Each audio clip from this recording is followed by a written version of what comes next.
আমার সাথে আপনি এমনটা কেন করলেন? আমার জীবনটাই কেনই বা ধ্বংস করে দিলেন? তোর মতো চাকরের আবার কিসের জীবন? তোর জীবনের চাবিকাঠি এখন থেকে আমার হাতে। মানে? এই দেখ, এই সাদা কাগজে তোর সাইন করা আছে। এখন আমি আমার ইচ্ছে খুশি মতো তোর নামে কিছু লিখে দেব, তারপর তোকে ফাঁসিয়ে দিব। সো আমি যা বলবো সেটাই করবি। বেশি বাড়াবাড়ি করলে তোকে জেলে যেতে হবে। শুন, তোকে একটা ভালো কথা বলছি, এই কয়েক মাস আমার কথা মতো চলাচল কর, তারপর তুই মুক্তি পেয়ে যাবি। এখন গিয়ে ব্যালকনিতে ঘুমিয়ে পড়, চলে যা চুপচাপ। কিন্তু বাইরে তো অনেক ঠান্ডা। জেলে যাবি না ঠান্ডা খাবি? রাহুল একবার দিশার দিকে আর একবার কাগজের দিকে তাকিয়ে একটা বালিশ ও একটা কাঁথা নিয়ে ব্যালকনিতে চলে যায়। কি ভাবছেন? কেন আমি কোনো প্রতিবাদ না করে চলে এলাম কেন? বলছি, শুনুন। পুলিশ, ডাক্তার, উকিল সবাইকে আমি বিশ্বাস করব, কিন্তু দিশা ম্যাডামকে বিশ্বাস করা যায় না। এই মেয়ে যা বলে তাই করে। সোজা কথায় বলতে গেলে বদমেজাজি মেয়ে। এই ঠান্ডায় ঘুম আসবে না। তার চেয়ে চলুন আমার অতীত থেকে আপনাদের নিয়ে ঘুরে আসি। অতীত। আজ 1 বছর পূর্ণ হলো রাহুল চৌধুরী বাড়ির কাজের। এই কজনের 1 বছরের বাড়ি কয়েকজনকে রাহুলের ভালো লেগেছে, আবার কয়েকজনকে ভালো লাগেনি। রাহুল খুব সকালে ঘুম থেকে উঠে কাজ করতে শুরু করে। রাহুল সবার জন্য নাস্তা রেডি করে টেবিলের উপর রেখে দিয়ে নিজের রুমে এসে ফ্রেশ হওয়ার জন্য বাথরুমে যাবে। তখনই রাহুলের কানে আসে চৌধুরী বাড়ির অহংকারী বদমেজাজি বড় মেয়ে দিশার। রাহুল বাথরুমে ঢুকে ফ্রেশ হয়ে এসে তাড়াতাড়ি করে দিশার রুমের সামনে যেয়ে পড়ল। ম্যাডাম, আসবো? আয়। রাহুল দিশার রুমে প্রবেশ করে একপাশে দাঁড়ায়। তখন দিশা ইশা করে রাহুলকে তার পাশে ডাকে। রাহুল দিশার সামনে যেতেই দিশা ঠাস ঠাস করে থাপ্পড় বসিয়ে দিয়ে বলা শুরু করলো। এই হারামির বাচ্চা, তোর না বলছি আমি ডাকলে তাড়াতাড়ি আমার সামনে চলে আসবি? আসলে ম্যাডাম আমি... ঠাস ঠাস, আমার মুখের উপর কথা বলতে মানা করছি না তোকে? এই বাড়িতে এসছিস কয়দিন হলো, এর মাঝে নিজের মন মতো চলাফেরা শুরু করেছিস? যা তাড়াতাড়ি আমার জুতোগুলো পলিশ করে নিয়ে আয়। হ্যাঁ, যাচ্ছি। রাহুল গালে হাত দিয়ে দিশার রুম থেকে বের হয়ে যায় আর দিশা একটা ম্যাগাজিন নিয়ে পড়তে শুরু করে। কিছুক্ষণ পর রাহুল জুতোগুলো পালিশ করে নিয়ে আসে। রাহুল দিশার রুম থেকে বের হয়ে নিচে এসে অপেক্ষা করতে থাকে দিশার জন্য। কিছু সময় পর দিশা গাড়ির কাছে আসলে রাহুল দরজা খুলে দিল। দিশা গিয়ে গাড়িতে বসে আর রাহুল এসে গাড়ি চালানো শুরু করে। দিশাকে কলেজে নামিয়ে দিয়ে রাহুল বাসায় চলে আসলো। বাসায় এসে সকল কাজ করতে থাকে। রাহুল যখন কাজ করছিল তখন দিশার মা জাহানারা বেগম রাহুলের কাছে এসে বলতেন, রাহুল বাবা, এই লিস্টের বাজারগুলো নিয়ে আয়। রাতে দিশার বান্ধবীরা ডিনার করবে আমাদের এখানে। আচ্ছা আন্টি, নিয়ে আসছি আমি। শফিক ভাই এখন কেমন আছে? ভালোই, চাচার মেডিসিন চলছে। আচ্ছা বাবা, যা তাহলে তুই। রাহুল লিস্টগুলো নিয়ে বেরিয়ে পড়ে বাজারের উদ্দেশ্যে। রাহুল বাজার করে বাসায় ফিরে আসে। রাহুল যখন একটু রেস্ট নিতে যাবে তখনই রাহুলের ফোন বেজে ওঠে। রাহুল ফোন রিসিভ করে দেখতে পায় দিশা কল দিয়েছে। রাহুল তাড়াতাড়ি করে কল রিসিভ করে আর দিশা বলে, তাড়াতাড়ি করে কলেজে চলে আয়, আমার ক্লাস শেষ। আচ্ছা। রাহুল বাইরে এসে গাড়ি নিয়ে বের হয়ে যায় কলেজের উদ্দেশ্যে। কিছু সময় পর কলেজে এসে দেখতে পায় দিশা আর তার বান্ধবীরা দাঁড়িয়ে আছে। রাহুলকে আসতে দেখে দিশা তার বান্ধবীদের বিদায় দিয়ে গাড়ির কাছে চলে আসে। দিশা গাড়িতে বসলে রাহুল গাড়ি চালানো শুরু করে। একটা বড় রেস্টুরেন্টের সামনে দিশা রাহুলকে গাড়ি থামাতে বলল। রাহুল গাড়ি থামিয়ে গাড়ি থেকে নেমে পিছনের দরজা খুলে দিল। দিশা গাড়ি থেকে নেমে সামনে দাঁড়িয়ে থাকা একটা ছেলেকে জড়িয়ে ধরল। রাহুল একবার সেদিকে তাকায়, আবার গাড়িতে চলে আসে আর দিশা ছেলেটার সাথে রেস্টুরেন্টের ভিতরে চলে যায়। রাহুল গাড়িতে বসে তার মোবাইলে গেমস খেলছিল। এইদিকে দিশা সাকিব বলছে, তা কেমন আছো জানেমান? ভালোই, তুমি? ভালো আছি। আচ্ছা দিশা, চলো আমরা বিয়ে করে ফেলি। আর ভালো লাগছে না সিঙ্গেল থাকতে। করব, তবে পড়াশোনা শেষ করে নেই তারপর। আর তোমারও তো পড়াশোনা বাকি রয়েছে। পড়াশোনা করে লাভ নেই, তার চেয়ে বিয়ে করে আমরা দুজনে আমেরিকা চলে যাব আর ওখানে সেটেল হয়ে যাব। কি বলো? এত টাকা আসবে কোথা থেকে? হ্যাঁ, তুমি দিবে। এখন আমার ব্যবসা যখন কিছুটা বৃদ্ধি পাবে তখন আমি আবার তোমার টাকা দিয়ে দিব। সত্যি বলতে কি জানো, আমার খুব খারাপ লাগছে তোমার থেকে টাকা নিতে, কিন্তু কি করব বলো, আমি নিরুপায় হয়ে গেছি। আচ্ছা, আমি বাবার সাথে কথা বলবো আমাদের বিয়ের ব্যাপারে। তুমি চিন্তা করো না। আর হ্যাঁ, তোমার টাকার ব্যবস্থা হয়ে যাবে, তুমি চিন্তা করো না। আচ্ছা, এখন আসি আমি, কালকে দেখা হচ্ছে। এখন এলে আবার এখনই চলে যাবে? মা কল দিয়েছিল আর বলল তাড়াতাড়ি বাসায় যাওয়ার জন্য। আসি আমি। দিশা কথাটা বলে চলে আসে সেখান থেকে গাড়িতে। দিশাকে আসতে দেখে রাহুল গাড়ি থেকে নেমে গাড়ির দরজা খুলে দিল। দিশা গিয়ে গাড়িতে গিয়ে বসলো আর রাহুল নিজের সিটে বসে চালানো শুরু করে। তখন রাহুল দিশাকে উদ্দেশ্য করে বলে, ম্যাডাম একটা কথা বলবো? বল, কি বলবি? ম্যাডাম, সাকিব ভাইকে আমার সুবিধার মনে হচ্ছে না। মানে? ম্যাডাম, সাকিব ভাইয়ের মাঝে একটা গরমিল আছে। সাকিব ভাই সুবিধাজনক মানুষ না। ভাগ্য ভালো তুই গাড়ি চালাচ্ছিস, তা না হলে তোর অবস্থা আমি খারাপ করে দিতাম। ছোট লোকের বাচ্চা, তোর তো সাহস কম না? সাকিবের ব্যাপারে কথা বলিস? সাকিব কি তোর মতো ছোট লোক ফকির? জানিস সাকিবের কয়টা বাড়ি কয়টা গাড়ি আছে? আসলে ম্যাডাম, চুপ ছোট লোকের বাচ্চা, চুপ। আমার কোনো ব্যাপারে তুই কোনো কথা বলবি না, আর আমার কোনো কাজেও বেশি কথা বলবি না। আমি আর সাকিব খুব তাড়াতাড়ি বিয়ে করছি। ফারদার আমার আর সাকিবের বিষয়ে তুই কোনো কথা বলবি না। কিছুক্ষণ পর রাহুলরা বাসায় চলে আসে। রাহুল রুমে এসে ফ্রেশ হয়ে গিয়ে নিচে খাবার খেয়ে নিজের রুমে গিয়ে ঘুমিয়ে পড়ে। এবার চলুন আপনাদের গল্পের নায়ক রাহুল আর নায়িকা দিশার পরিচয় দিয়ে দিই। আমাদের গল্পের নায়ক রাহুল রাজ। রাহুলের বাবা মা গ্রামে থাকেন। আমাদের গল্পের নায়িকা দিশা চৌধুরী এমপি আরিফ চৌধুরী ও ডাক্তার জাহানারা বেগমের একমাত্র অহংকারী আর বদমেজাজি মেয়ে দিশা। দিশা এবার অনার্স 3য় বর্ষের শিক্ষার্থী। বাকিটুকু না হয় গল্পের সাথে থাকলেই জানতে পারবেন। রাহুল ঘুমিয়েছিল, তখনই সে বুঝতে পারে তার পুরো শরীর ভিজে আছে। তার শরীর থেকে বাজে গন্ধ আসছে। রাহুল উঠে সামনে তাকিয়ে দেখতে পায় দিশা দাঁড়িয়ে আছে রাগী চোখে। রাহুল পাশে তাকিয়ে দেখতে পায় তার বিছানায় ময়লা পানি দিয়ে ভিজে আছে। তখন রাহুল দিশাকে বলে, এভাবে ঘুম থেকে তোলার কোনো মানে হয় কি? এটা কি করলেন আপনি? আমি বাইরে যাব, 5 মিনিটের ভেতর নিচে আয়। বিছানা ভিজানোর দরকার ছিল কি? আর ময়লা পানি বা কেন দিলেন? তোর মতো ছোট লোকের কোনো প্রশ্নের উত্তর দিতে আমি বাধ্য নই। বেশি কথা না বলে নিচে আয়। রাহুল আর কোনো কথা বলল না। রাহুল জানে এই মেয়ের সাথে কথা বলা লাভ হবে না। বিছানা কিছুটা পরিষ্কার করে এই ঠান্ডা মাঝে রাহুল গোসল শেষ করে রেডি হয়ে সেই রুম থেকে বের হবে। তখন রাহুলের ফোন বেজে ওঠে। রাহুল ফোন নিয়ে রিসিভ করে ওপাশ থেকে শুনতে পায়, কেমন আছিস বাবা তুই? ভালো বাবা। তুমি আর ভাবি আর আয়ান কেমন আছো? ভালোই আছি রে। তোকে খুব দেখতে ইচ্ছে করছে, আসবে কি? বাবা, হাতে অনেক কাজ আমার। কাজগুলো শেষ হলেই আমি চলে আসব তোমাদের কাছে। রাহুল যখন বাবার সাথে কথা বলছিল তখন নিচ থেকে দিশার গলার স্বর শুনতে পায়। রাহুল তখন বলে, আচ্ছা বাবা, পরে কথা বলি। রাহুল, কালকের দিনের কথা মনে আছে তো? আমার সব কিছুই মনে আছে বাবা। এরপরও তুই আসবি না? আচ্ছা বাবা, রাখছি আমি এখন। রাহুল তার বাবার সাথে কথা বলে ফোন রেখে দিয়ে নিচে চলে আসে। কিছুক্ষণ পর দিশাকে নিয়ে রাহুল বেরিয়ে পড়ে। গাড়ি এসে থামে একটা শপিং মলের সামনে। দিশা গাড়ি থেকে নেমে যায় আর রাহুল গাড়ি পার্কিং করে গাড়িতে বসেছিল। হুট করে রাহুল সামনে তাকিয়ে দেখতে পায় কয়েকজন লোক জটলা বেঁধে দাঁড়িয়ে আছে। রাহুল গাড়ি থেকে নেমে সেখানে গিয়ে দেখতে পায় একজন বৃদ্ধ লোক রক্তাক্ত অবস্থায় মাটিতে পড়ে আছে। তখন লোকটিকে ধরে সবার উদ্দেশ্যে বলে, এই চাচার এমন অবস্থা হলো কি করে? একজন লোক মাটিতে পড়ে আছে আর আপনারা দাঁড়িয়ে দাঁড়িয়ে সেটা দেখছেন। কেউ কোনো কথা বলছে না। তখন রাহুল সিকিউরিটি গার্ডের সাহায্যে বৃদ্ধ লোকটিকে গাড়ির কাছে এনে তাড়াতাড়ি করে বৃদ্ধ লোকটা তার গাড়িতে তুলে দিয়ে গাড়ি ছোটালো হাসপাতালের দিকে। কিছু সময় পর হাসপাতালে পৌঁছে ডাক্তার বৃদ্ধ লোক দেখে তাড়াতাড়ি করে অপারেশন থিয়েটারে নিয়ে যায়।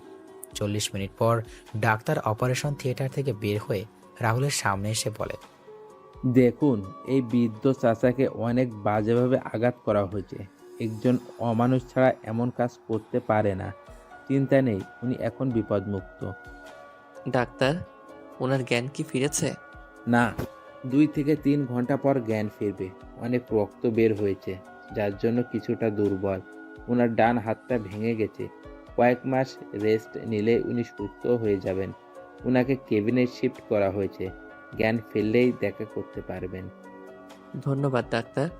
ডাক্তার চলে যায়। আর রাহুল যখন বৃদ্ধ লোকের সাথে দেখা করতে যাবে তখনই রাহুলের ফোন বেজে ওঠে। রাহুল ফোন বের করে দেখতে পায় দিশা কল দিয়েছে। তাড়াতাড়ি করে ফোন রিসিভ করে শুনতে পায়, ওই চাকরের বাচ্চা চাকর, কই তুই? আমার গাড়ি নিয়ে কোথায় গিয়েছিস তুই? ম্যাডাম আমি আসছি, আপনি 10 মিনিট অপেক্ষা করুন। 10 মিনিটের ভেতরে না এলে তোর খবর আছে কিন্তু। রাহুল ফোন রেখে গাড়ির কাছে এসে গাড়ি স্টার্ট দিয়ে শপিং মলের সামনে চলে যায়। রাহুল দেখতে পায় দিশা দাঁড়িয়ে আছে। দিশাকে দেখে মনে হচ্ছে অনেক রেগে আছে।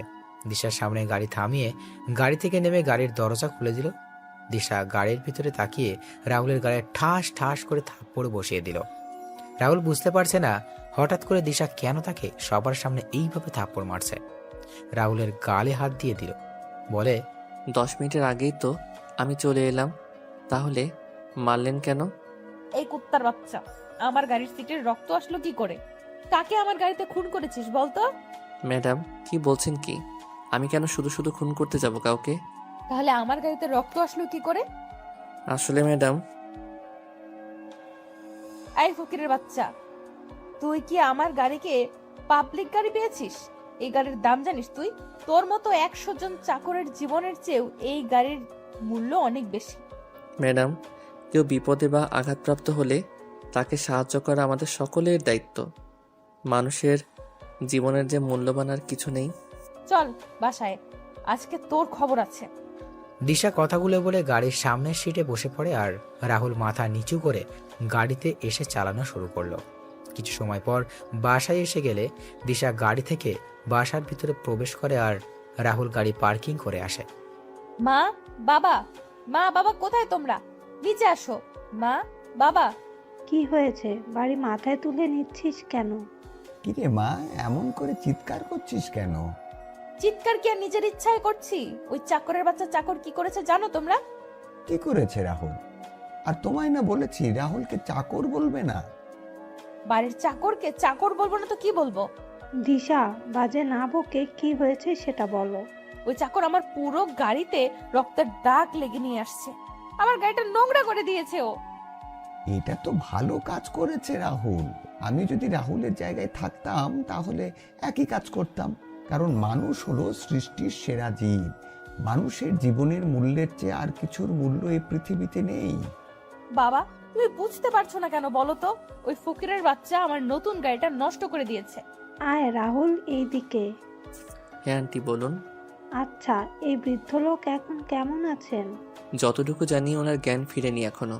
ওনাকে খুব বাজেভাবে আঘাত করা হয়েছে। কি বা কারা এমন কাজ করেছে কিছু জানতে পারলি তুই? হ্যাঁ রাহুল। না আঙ্কেল, জানতে পারিনি। আন্টি আঙ্কেল আমি একটা ভুল করে ফেলেছি। আসলে আজকে আমি ম্যাডামের অনুমতি না নিয়ে ওই বৃদ্ধ চাচাকে ওনার গাড়ি করে হাসপাতালে নিয়ে যাই, আর তখন রক্তের দাগ লেগে যায় সিটে। তবে চিন্তা করবেন না, আমি গাড়ি ভালো করে পরিষ্কার করে দিব। আমি কি তোর মতো ফকির নাকি যে আমি ওই সিট ব্যবহার করব? বাবা, আমি ওই নিয়ে যাব না। এখন থেকে ওই গাড়ি তুমি নিবে আর তোমার গাড়ি আমি নিয়ে যাব। দিশা কথাগুলো বলে সেখান থেকে চলে যায় আর রাহুল চুপচাপ দাঁড়িয়েছিল। তখন আরিফ চৌধুরী রাহুলের সামনে এসে রাহুলের কাঁধে হাত দিয়ে বললেন, তুই চিন্তা করিস না বাবা, আমি আর তোর আন্টি তোর সাথে আছি। আর এই 1 বছরে তোকে চিনেছি। তুই এমন কোনো কাজ করবি না যে যে কাজের দ্বারা কোনো সমস্যা হয়। যা রাহুল, রুমে যা তোর। দিশার চালচলন কেমন জানি রসাতলে চলে যাচ্ছে। এভাবে চলতে থাকলে দিশা খারাপ হতে বেশি দিন সময় লাগবে না। মেয়েটা দিন দিন খারাপ হয়ে যাচ্ছে। মেয়েটাকে কি করে যে বুঝাই, এভাবে জীবন চলবে না। দিশার বিয়ে দিতে হবে খুব তাড়াতাড়ি। কি বলছো কি তুমি এসব? আমাদের আদরে আদরে দিশা বাদর হয়ে যাচ্ছে। এমন মেয়েদের ঠিক করার জন্য বিয়েই দিতে হবে। তোমার এই বজ্জাত মেয়েকে বিয়ে করবে কে? সেটা রাতে খাবার টেবিলেই না হয়।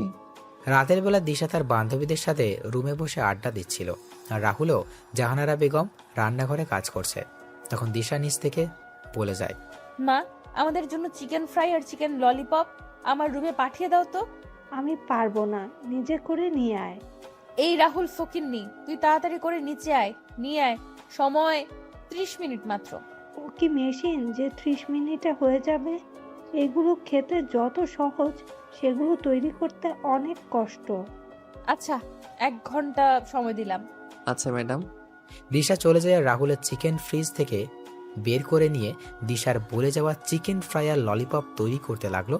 50 মিনিট পর রাহুল কিছু তৈরি করে দিশার রুমের দিকে পা বাড়ায়। দিশা রুমের সামনে এসে কড়া নাড়ে, তখন দিশা বলে ভিতরে আসার জন্য। রাহুল ভিতরে গিয়ে খাবার ট্রেগুলো টেবিলে রেখে যেই চলে আসবে তখনই দিশা বলে ওঠে, এই খাবারগুলো কি তোর মা আর বাবা আমাদের হাতে দিয়ে যাবে? মা বাবা দিবে কেন, আমি দিয়ে দিচ্ছি ম্যাডাম। রাহুল সবার হাতে খাবারের প্লেট দিয়ে রুম থেকে বের হয়ে যায়। নিচে এসে জাহানারা বেগমের সাথে রাহুল কাজে মন দিল। রাত 10টায় খাবার টেবিলে দিশা ও তার বান্ধবীরা বসে খাবার খাচ্ছে। তখন দিশার বান্ধবী মিথিলা বলে, আন্টি, আজকে চিকেন ফ্রাই আর ললিপপগুলো অনেক ভালো হয়েছে। সত্যি আপনার হাতে জাদু আছে বলতে হবে। হ্যাঁ হ্যাঁ, আসলে মিথিলা, ওইগুলো আমি তৈরি করিনি। তাহলে কে তৈরি করেছে? ওইগুলো রাহুল তৈরি করেছে। রাহুলের হাতে জাদু আছে বলতে হবে। কি, একজন ছেলে হয়ে এমন সুস্বাদু রান্না করতে পারে? এটা বলতে পারো গড গিফটেড রাহুলের। আমার বাসার কাজ আমার থেকে রাহুল বেশি করে। খাওয়া দাওয়া শেষ করে মিথিলা সবার থেকে বিদায় নিয়ে বাইরে চলে আসে। মিথিলা দিশাকে উদ্দেশ্য করে বলে, দিশা, সত্যি তোরা অনেক লাকি রে, এমন একজন মানুষ পেয়েছিস। লাকি না ছাই। সত্যি বলছি রে, ছেলেটা যেমন দেখতে তেমনই কাজেরও। ছেলেটাকে দেখে তো ক্রাশ খেয়ে গেলাম, সত্যি। আরে ও আমার বাসার চাকর, এটা তোর মাথায় ঢুকেনি? চাকর হলে কি হলো? এইরকম ছেলে পেলে তো আমি ছেলেটাকে বিয়ে করে বসে থাকতাম আর বাসার সকল কাজ ওকে দিয়ে করাতাম, তবে চিন্তা নেই। কি বলছিস কি? তোর কি সব গেছে মিথিলা? সময় হলেই বুঝতে পারবি।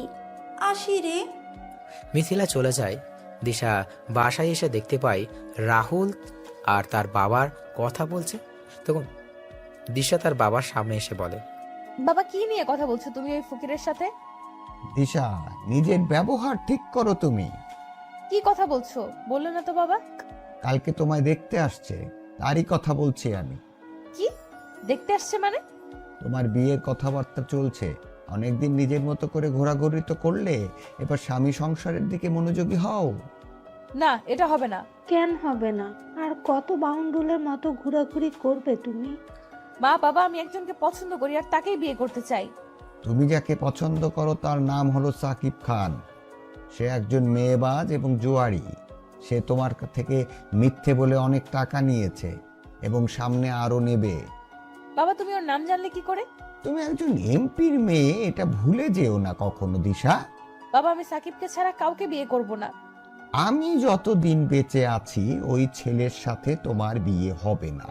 বাবা, দিশা, বাবা কি বলেছে শুনতে পাওনি? তুমি তো ভারী বেয়াদব হয়েছ।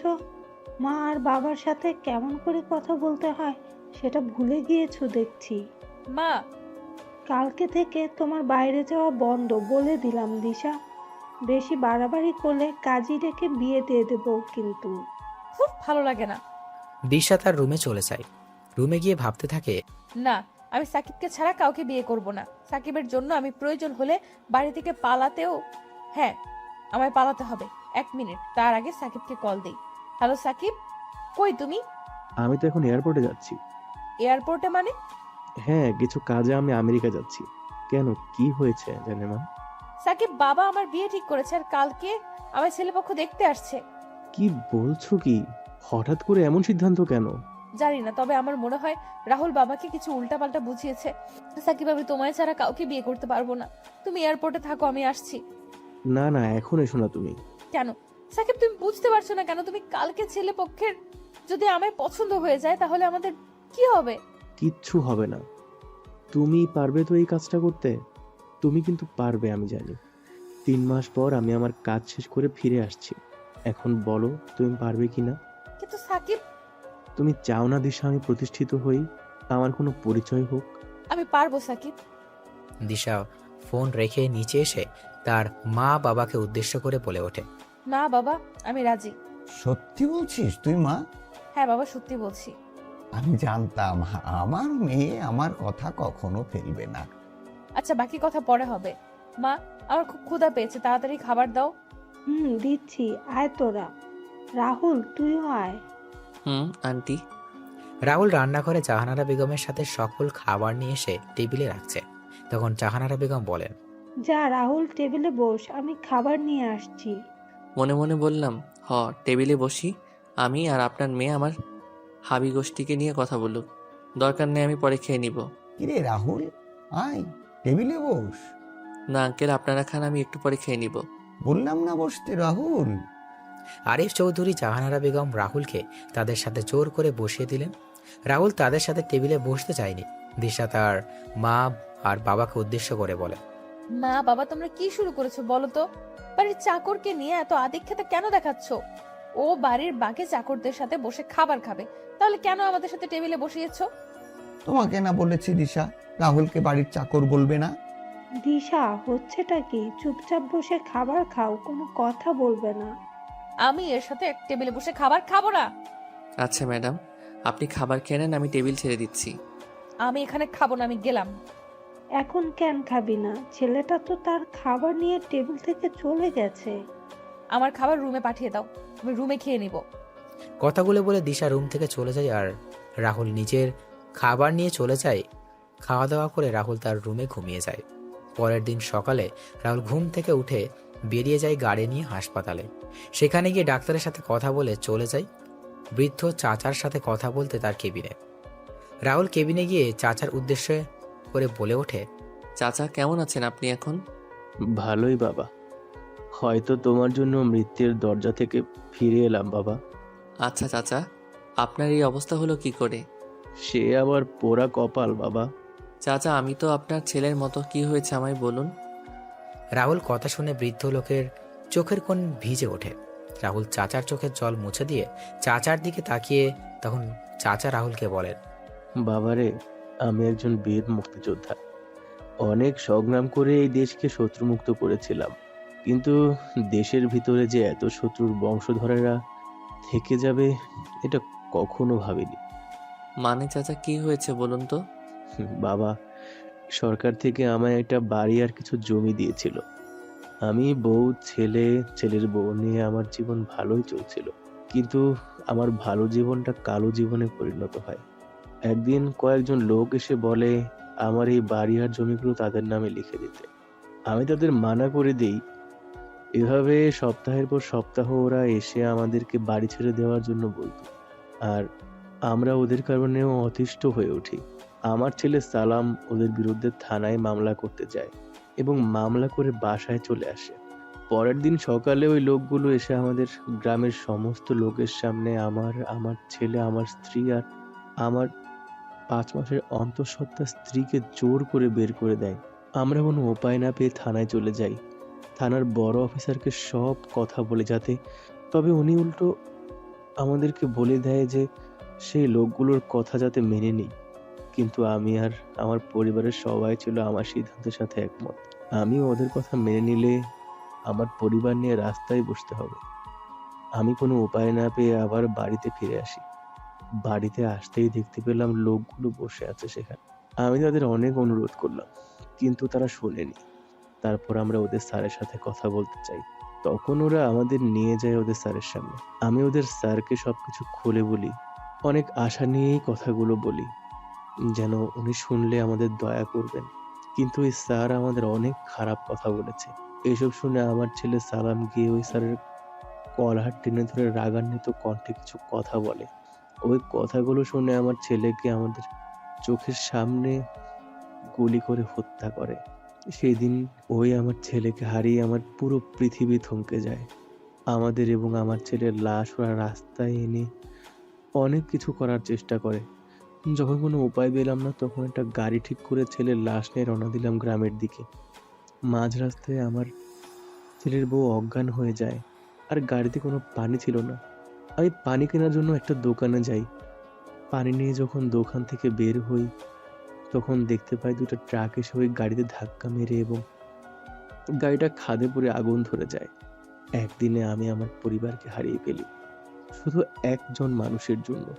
কোনো উপায় না পেয়ে আমি ঢাকা চলে আসি শুধুমাত্র আমাদের প্রধানমন্ত্রীর কিছু কথা জিজ্ঞেস করার জন্য। আমি প্রধানমন্ত্রীর বাসভবন থেকে কিছুটা দূরে ভিক্ষা করি আর প্রধানমন্ত্রীর দেখা পাওয়ার জন্য অপেক্ষা করতে থাকি। আজকে এদিকে আসছিলাম, কিন্তু হঠাৎ করে কোনো কথা ছাড়াই কিছু লোক এসে আমায় মারতে শুরু করে। এখন সৃষ্টিকর্তাই আমার শেষ ভরসা। বৃদ্ধ লোক কথাগুলো বলে বোকা কান্না করতে লাগলে। রাহুল সব শুনে বৃদ্ধ লোককে কাঁধে হাত রেখে বৃদ্ধ লোকটিকে শান্ত করার চেষ্টা করে। আর রাহুলও সান্ত্বনা দেওয়া ছাড়া আর কিছুরও করার নেই। রাহুল যখন চলে আসবে তখন রাহুল আবার বৃদ্ধ লোকের কাছে গিয়ে বলে ওঠে, চাচা, ওই স্যারের নাম কি? ওই অমানুষটার নাম হলো শফিক খান, ওরফে টনি ভাই। কি, ওই মাফিয়া টনি ভাই? হ্যাঁ বাবা, এর জন্যই তো আমরা কোনো আইনি সহায়তা পাইনি।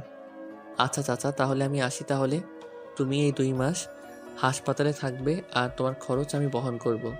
আসি চাচা আমি। রাহুল কথাগুলো বলে চলে আসে। সেই থেকে রাহুল গাড়ি ড্রাইভ করছে আর বৃদ্ধ লোকের বলা কথাগুলো চিন্তা করছে। হঠাৎ করে গাড়ির সামনে মিথিলা চলে আসে আর রাহুল তাড়াতাড়ি করে ব্রেক করে। রাহুল কিছু বলতে যাবে তার আগেই মিথিলা রাহুলের কাছে এসে বলে, হাই, আমি মিথিলা। মানেটা কি? আপনি কি আপনার নাম বলার জন্য এভাবে গাড়ির সামনে চলে আসছেন? আমি আসি। আচ্ছা আমি আসছি তাহলে। আরে কই যাও? আমায় নিয়ে যাও। কোথায় যাবেন আপনি? বাসায় যাব তোমার সাথে। আমি কি আপনারা চিনি যে আপনি আমার সাথে যাবেন? সে কি, কালকে তুমি আমায় দিশার রুমে দেখোনি? আমি দিশার বেস্ট ফ্রেন্ড মিথিলা। ও আচ্ছা, আসলে আমি তেমন মেয়েদের সাথে কথা বলি না। তা আপনি কোথায় যাবেন? তোমাদের বাসায়। আমাদের বাসায় কেন যাবেন? দিশা কল দিয়ে বলল যাওয়ার জন্য, তাই। আচ্ছা তাহলে উঠুন গাড়িতে। মিথিলা গাড়িতে উঠে গেলে রাহুল গাড়ি চালানো শুরু করলো।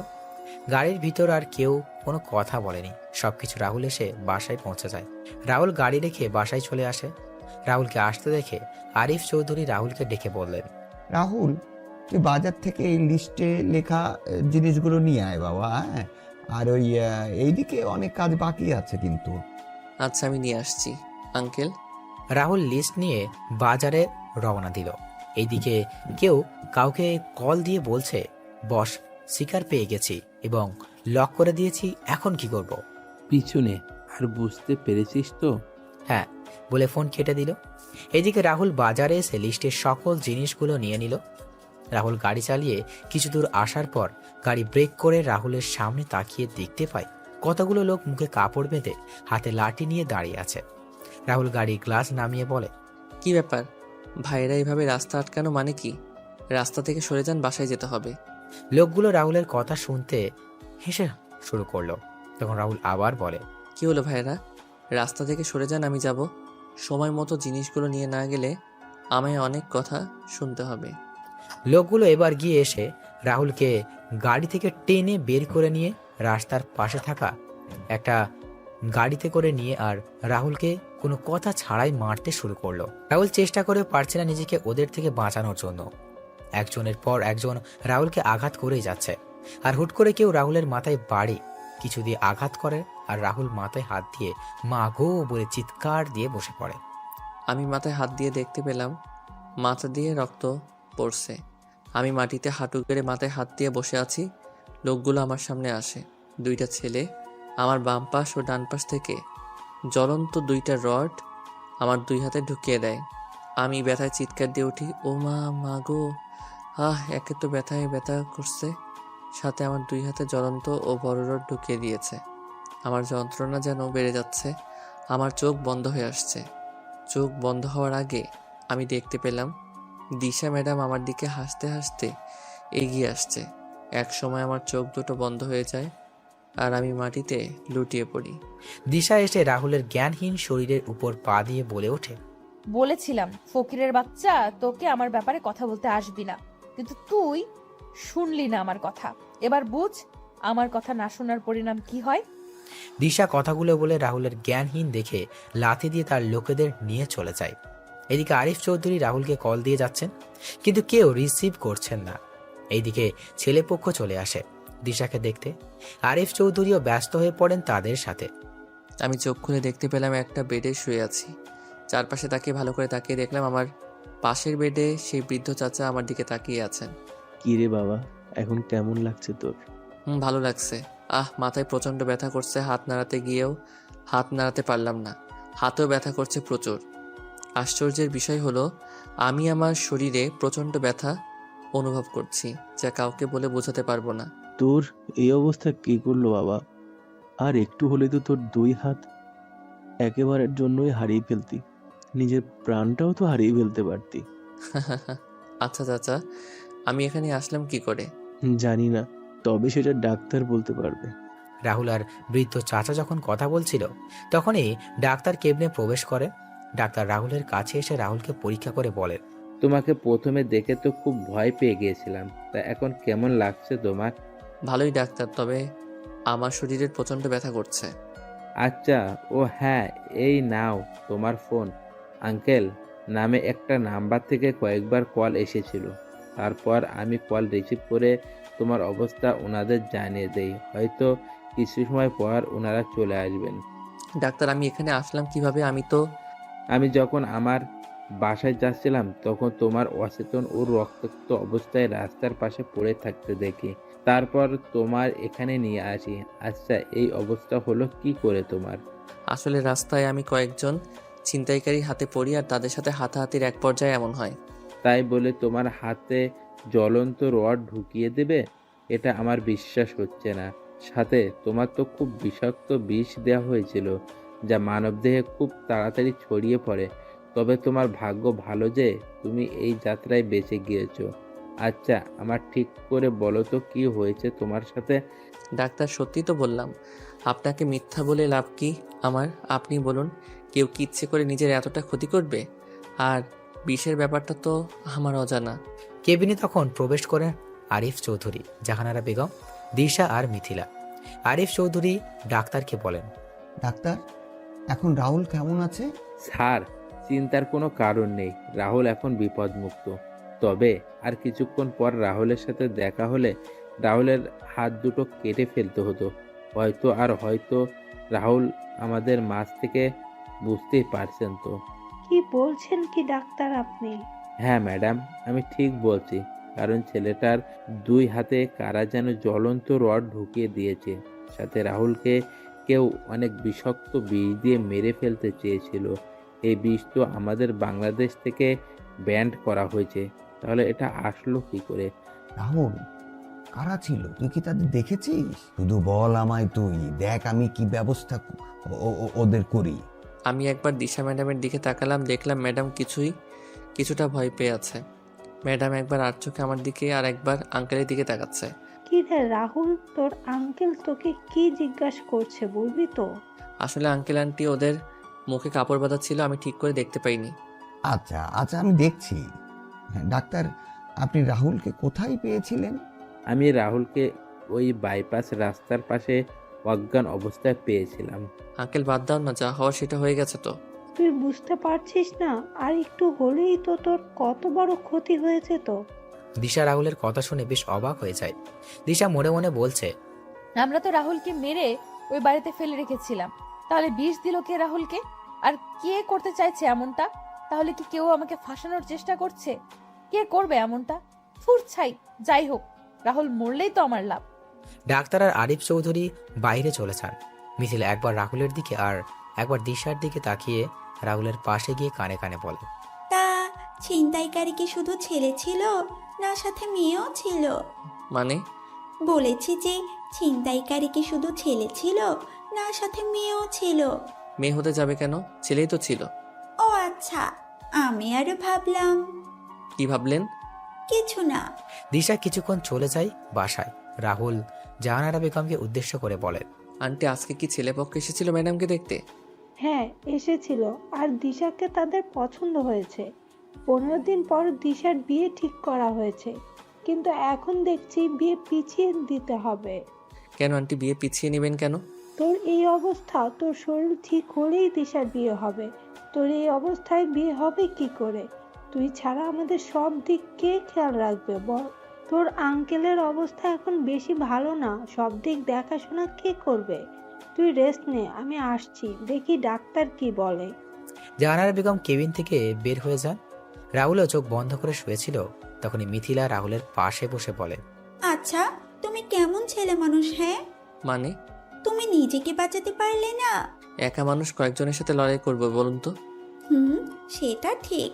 আচ্ছা, তোমার পরিবারে কে কে আছেন? বাবা, ভাবি আর ছোট একটা ভাতিজা এখানে আছেন। তারা গ্রামে থাকেন। তোমার মা আর ভাই? বেঁচে নেই। সরি। আচ্ছা, তোমার গার্লফ্রেন্ড আছে? হা হা হা। হাসছো যে? আমার মতো একজন চাকরের আবার গার্লফ্রেন্ড আসবে কোথা থেকে?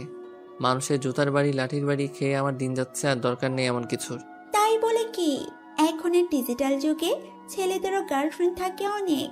আর তোমার? রাহুল আর মিথিলা কথা বলছিল, তখনই দিশা কেবিনে আসে আর বলে ওঠে, ওর মতো ফকিন্নির গার্লফ্রেন্ড আসবে কোথা থেকে? কোনো মেয়েই বা ওর দিকে তাকাবে? ফকিন্নি কোথাকার। মিথিলা চল তো। দিশা, ওর সাথে এমন করছিস কেন? দেখছিস ছেলেটার অবস্থা কেমন, তারপরও বলছিস তুই? এরকম চাকর মারা গেলে আমার কিছুই না। ও আচ্ছা ম্যাডাম, আমি আপনার কি এমন ক্ষতি করেছি যার জন্য আমার সাথে এমন করছেন? তুই বাবাকে আমার আর সাকিবের ব্যাপারে বলেছিস, আর বাবা আমার বিয়ে ঠিক করেছে। এর মাসুল তো তোকে ভোগ করতেই হবে। আমিও তো তোকে দিশা বলেছি সাকিব ছেলেটা ভালো না, তারপরও তুই বুঝতে চাইছিস না। মিথিলা, তুইও দেখছি ওই ছোট লোকের সাথে তাল মেলাচ্ছিস। দিশা, একটা সময় আসবে রুহুলের প্রয়োজন তোর হবে, কিন্তু তখন তুই রুহুলকে খুঁজেও পাবি না। এমন কখনো হবে না, আর এমন কোনো পরিস্থিতি হলে আমি ওর কাছে যাব না। সবাই যখন কথা বলছিল তখন সবাই বাইরে শুনতে পায়। হঠাৎ করে বাইরে গোলাগুলির আওয়াজ শোনা যায়। মিথিলা আর দিশা জানালা দিয়ে দেখতে পায় কিছু লোক মিলে একজনকে রাস্তায় গুলি করছে। মিথিলা আর দিশা তাড়াতাড়ি করে জানালা লাগিয়ে দিল, আর রাহুল বলে, কি হলো? জানালা লাগিয়ে দিলেন কেন? বাইরে কারা যেন কাকে গুলি করে মেরে ফেলেছে। ও আচ্ছা। আজ 20 দিন পর রাহুল সুস্থ হয়েছে। কালকে দিশার বিয়ে। রাহুল বাড়িতে এসেই ক্যাটারিং এর লোকদের সাথে কাজে লেগে পড়েছে। জাহানারা বেগম আর আরিফ চৌধুরী রাহুল মানা করেছিলেন আজকে কাজ না করার জন্য, কিন্তু রাহুল কারো কথা শোনেনি। সারাদিন কাজ করে রাহুল সন্ধ্যাবেলা তার রুমে এসে ফ্রেশ হয়ে নিচে গিয়ে খাবার খেয়ে তার রুমে এসে ঘুমিয়ে পড়ে। এদিকে দিশাকে সাজানোর জন্য পার্লার থেকে মেয়েরা আসে। রাতের বেলা সবাই মিলে দিশাকে হলুদ দিচ্ছে, আর মিথিলা রাহুলকে খুঁজে যাচ্ছে কিন্তু পাচ্ছে না। তখন মিথিলা গিয়ে জাহানারা বেগমকে জিজ্ঞেস করে, আন্টি, রুহুল কোথায়? আজকে দেখছি না যে। আজকে সারাদিন রাহুল ক্যাটারিং এর লোকের সাথে কাজ করেছে।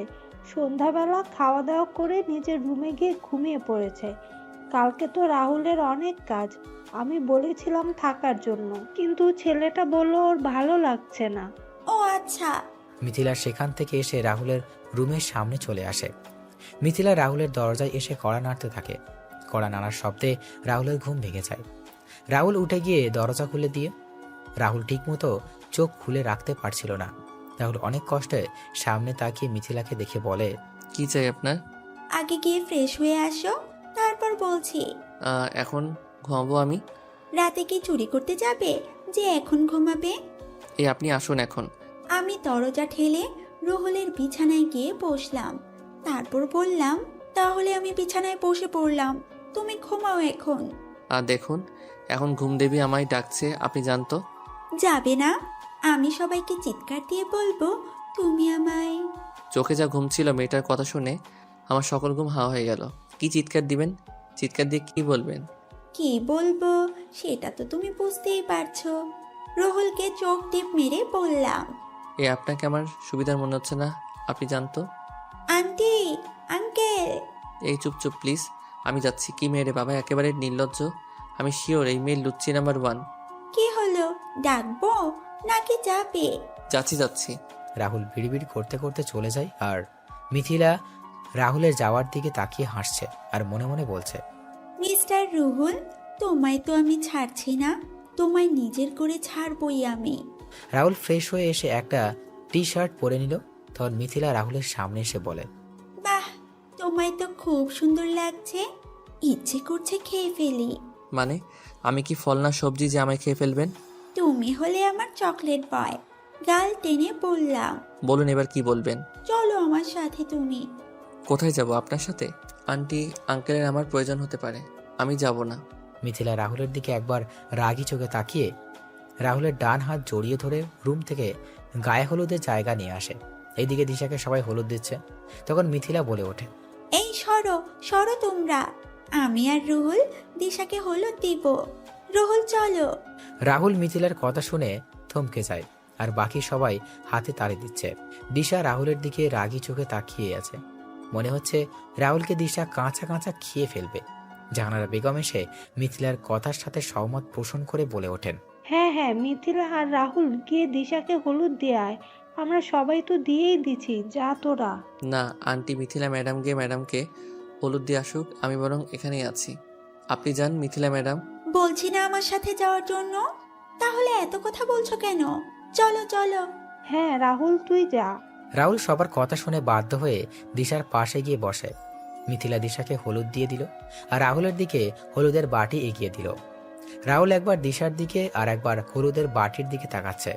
রাহুল বাটি থেকে একটু হলুদ নিয়ে কাঁপা কাঁপা হাতে দিশার গায়ে লাগিয়ে দিল আর সুযোগ বুঝে মিথিলা রাহুলের গায়ে হলুদ লাগিয়ে দিল। রাহুল তাড়াতাড়ি করে সেখান থেকে এসে তার রুমে চলে যায়। পরদিন দুপুরবেলা রাহুল সবকিছু দেখাশোনা করছিল আর দিশাকে সাজানো হচ্ছিল। হঠাৎ করেই রাহুল বাসার ভিতর থেকে অনেক চেঁচামেচির আওয়াজ শুনতে পায়। রাহুল তাড়াতাড়ি করে বাসার ভিতরে এসে দেখতে পায় সবাই মাথা নিচু করে বসে আছে আর আঙ্কেল কাউকে ফোনে হুমকি দিচ্ছে। রাহুল আন্টির দিকে তাকিয়ে দেখতে পায় আন্টিও কান্না করছে। রাহুল আন্টির কাছে গিয়ে বলে, আন্টি কি হয়েছে, তুমি কান্না করছো আর আঙ্কেল এইভাবে চিৎকার করছে? দিশার সাথে যে ছেলেটার বিয়ে ঠিক হয়েছে, সেই ছেলেটা নাকি আরেকটা বিয়েও আগে করেছিল। এখন কি হবে বুঝতে পারছি না। আমার মেয়েটার জীবনটা ধ্বংস হয়ে যাবে। আমার মেয়েটার গায়ে কলঙ্কের দাগ লেগে গেল বুঝি। রাহুল কি বলবে বুঝতে পারছে না। হঠাৎ করে আরিফ চৌধুরী কথা বলা অসহায় বুকে হাত দিয়ে বসে পড়লেন। রাহুল তখন আরিফ চৌধুরীকে গিয়ে ধরে আর বললেন, আঙ্কেল তুমি এত হাইপার হচ্ছ কেন? ম্যাডামের জন্য আমার ছেলে দেখা হবে, আবার ম্যাডামের বিয়ে হবে। তুমি বরং রেস্ট নাও এখন। এই আপনারা সবাই এখন আসুন, আঙ্কেল আর আন্টিকে একটু একা থাকতে দিন। না, সবাই কোথাও যাবে না, সবাই এখানে থাকবে, আমি আসছি। কিন্তু আঙ্কেল। আরিফ চৌধুরী কোনো কথা না বলে তার ফোন নিয়ে বাসার বাইরে চলে যান। বাসার ভিতর নীরবতা বিরাজ করছে। 20 মিনিট পর আরিফ চৌধুরী বাসায় এসে বলেন, আজকে আমার মেয়ের বিয়ে হবে, সবাই একটু অপেক্ষা করুন। কি বলছো কি তুমি? এত তাড়াতাড়ি তুমি ছেলে পেলে কোথায়? ছেলে তো আমাদের সামনেই আছে, রাহুল। রাহুল? হ্যাঁ, আমি আমার মেয়েকে রাহুলের সাথেই বিয়ে দেব। কি? না না, এটা হয় না আঙ্কেল, আমি পারবো না। আমায় ক্ষমা করে দিবেন, আমি আপনার কথাটা রাখতে পারবো না। কেন পারবি না তুই? দেখ রাহুল, তোকে তো আমরা আমাদের ছেলের মতোই দেখে আসছি, তাহলে তুই কেন পারবি না? আন্টিয়া। রাহুল কিছু বলার আগেই রাহুলের ফোন বেজে ওঠে। রাহুল ফোন বের করে দেখতে পায় তার বাবার ফোন। রাহুল ফোন রিসিভ করে বলে ওঠে, হ্যাঁ বাবা বলো। রাহুল, তুমি বিয়েটা করে নাও। আমার আর তোমার ভাবির মেয়ে পছন্দ হয়েছে, আর 1 সপ্তাহ পর তুমি বাড়ি ফিরে আসবে। কিন্তু বাবা। বললাম না আমি, আমার কথার যেন আর কোনো নড়চড় না হয়। আর তুমি আমাদের গ্রামের নতুন বাড়িতে চলে আসবে, আমরা সেখানেই আছি। রাহুলের বাবা কথাগুলো বলে ফোন রেখে দিলেন আর রাহুল হ্যাবলার মতো তাকিয়ে দাঁড়িয়ে আছে। তোর আরিফ চৌধুরী রাহুলের কাছে এসে বলে, রাহুল বাবা, তুই পারিস এরকম বিপদ থেকে আমায় বাঁচাতে? প্রয়োজন হলে আমি তোর পায়েও ধরতে পারি, তবু বাবা তুই রাজি হয়ে যা। আঙ্কেল কি বলছো কি? কিন্তু ম্যাডাম। দিশা আমাদের কথার অবাধ্য হবে না, এখন তুই বল বাবা। কি আর করবো, নিজের অমতের বিরুদ্ধে মত দিতে হলো আমায়। আমি রাজি। তারপর রাহুলকে বরের বেশে সাজিয়ে এনে বিয়ে শুরু করা হয়। রাহুলের বিয়ের দিকে কোনো মনোযোগ ছিল না। রাহুল ভাবছে অন্য কিছু। ভালোভাবে বিয়ের সকল কাজ সম্পন্ন হয়। রাহুল মিথিলাকে আজকে কোথাও বিয়ের সময় দেখতে পায়নি। রাতের বেলা রাহুল দিশার সামনে বসেছিল। তখনই দিশা রুমে আসে আর বাকিটুকু তো আপনারা জানেন। বর্তমান আপনাদের সাথে কথা বলতে বলতে রাত প্রায় পেরিয়ে গেছে, এখন ঘুমিয়ে পড়ি, সকালে কথা হবে। পরের দিন সকালে রাহুল ঘুম থেকে উঠে সকালের নাস্তার জন্য তৈরি করার জন্য রান্নাঘরে চলে যায়। রাহুল নাস্তা রেডি করে তার আগের রুমে গিয়ে ফ্রেশ হয়ে জামা কাপড় পরে নেয়। রাহুল যখন রুম থেকে বের হতে যাবে তখনই রাহুলের ফোন বেজে ওঠে। রাহুল ফোন রিসিভ করে কিছু কথা শুনতে পায়। তখন রাহুল বলে, আচ্ছা আমি আসছি। রাহুল কোনো কথা না বলে বাসা থেকে গাড়ি নিয়ে বেরিয়ে পড়ে। এইদিকে জাহানারা বেগম ঘুম থেকে উঠে দেখতে পান নাস্তার টেবিল আগে থেকেই সাজানো। নাস্তা দেখে জাহানারা বেগম বুঝতে পারেন এটা রাহুলের কাজ। জাহানারা বেগম রাহুলকে পুরো বাসা খুঁজেও পেলেন না। জাহানারা বেগম তখন দেখতে পেলেন সদর দরজা খোলা। সিকিউরিটি গার্ডের থেকে জানতে পারেন রাহুল তাড়াহুড়ো করে বাসা থেকে একটি ব্যাগ নিয়ে বের হয়ে গেছে। জাহানারা বেগম এবং কিছু একটা চিন্তা করে দিশা রুমের দিকে এগিয়ে গিয়ে দেখতে পান দিশা রুমের দরজা খোলা আর দিশা ঘুমোচ্ছে। দিশা রুমে গিয়ে ঢুকতেই দেখতে পেলেন সোফায় বালিশ আর কথা পড়ে আছে। এবার জাহানারা বেগম দিশার কাছে গিয়ে দিশাকে ডাকতে থাকে। তখন দিশা ঘুমন্ত কণ্ঠে বলে ওঠে, কি হয়েছে মা, এত সকাল সকাল ডাকছো কেন? রাহুল কোথায়? আর বালিশ কাঁথা সোফায় কেন? কি রে মা, কি হয়েছে তোর? দিশা মা, শান্ত হ। তুই বল আমাদের কি হয়েছে। দিশা কোনো কথা বলছে না, শুধু কান্না করে যাচ্ছে। দিশা একসময় চিৎকার দিয়ে নিচের চুল টেনে ধরে বসে পড়ে। দিশা তখন তার মা আর বাবার উদ্দেশ্য করে বলে, রাহুল কোথায়? রাহুল তো মিথিলার সাথে খুব সকালে বের হয়ে গেছে। মিথিলার সাথে বের হয়েছে মানে? হ্যাঁ, মিথিলার সাথে বের হয়ে গেছে। আচ্ছা রাহুল বাসায় আসুক, তারপর না হয় সব জানতে পারবো। এখন তোমরা আমার রুম থেকে বের হও, যাও, আমি একা থাকবো। জাহানারা বেগম আর আরিফ চৌধুরী বের হয়ে যান দিশার রুম থেকে। এইদিকে রাহুল নাস্তা এনে মিথিলা আর মিথিলার মাকে খেতে বলে, কিন্তু তারা খাবে না। রাহুলের জোরাজোরির কাছে হার মেনে নাস্তা খেতে হলো দুইজনকে। সারাদিন কেটে যায় এইভাবে। সন্ধ্যাবেলা মিথিলার বাবা মা আর মিথিলাকে তাদের বাড়িতে পৌঁছে দিয়ে রাহুল বাসায় চলে আসে।